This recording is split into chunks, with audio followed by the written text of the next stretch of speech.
Okay, now we want to gather some more information about the site, and some of that information we're going to use some very common tools, one being ping, and the other one being a DNS tool that we refer to as NS lookup. So let's get our DOS on, right? Okay, so now that we've got a command prompt open up, and of course I have internet connectivity on this particular box, the first thing I'm going to do is just do a simple ping of our website that we're trying to, or our possible target. In this case here, again, it was www.hackthisSite.org. And you'll notice here that it goes out and it resolved, first of all, the IP address. So we can identify the IP address as being 198.148.81.137. Now we also get back here that we had a round trip time that it took to hit that particular box and to come back.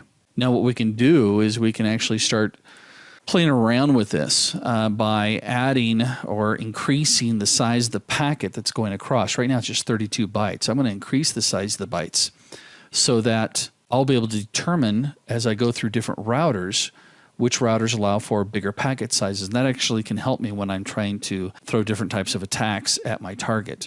So again, I'm going to just do a simple ping. I'm just going to use my arrow up key to bring up my hackthisSite.org. And I'm going to use a -F and a -L, and we'll do 1300. Now the F stands for that you don't want to fragment the packet as it goes across. And the L is specifying the buffer size that we're going to use. So I'm just going to hit enter here. Looks like it allows for 1300 to go past. Let's see if we can increase that.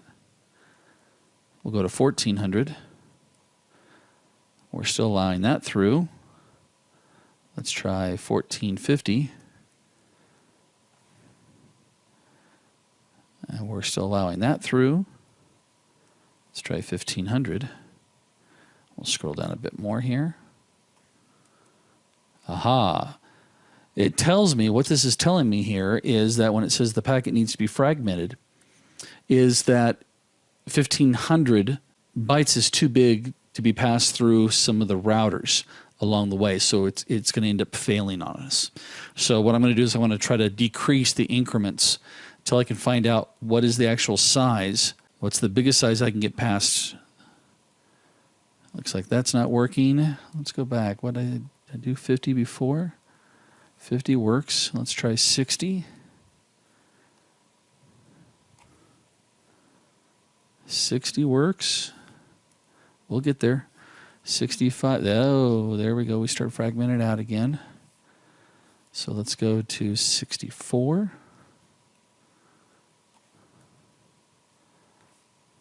Uh-oh, I think I found my threshold here.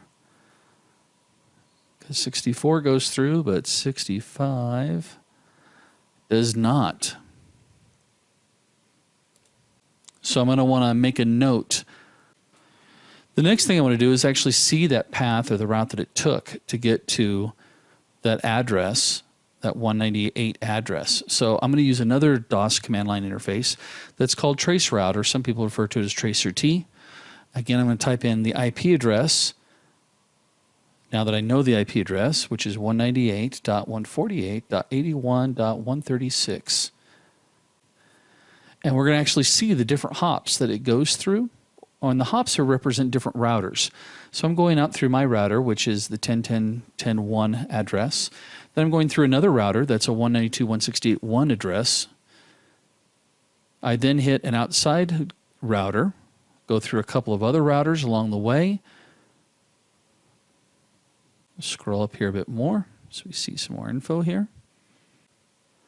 Now what we want to note here is the response time and the location that may have dropped our packets. So you can see here that right after this Edge 01 server, I hit something that dropped the packet. Now that could either be due to a router that had just been down, that was hooked to the Edge server, or could be a router that doesn't respond to ICMP requests, which is what ping utilizes.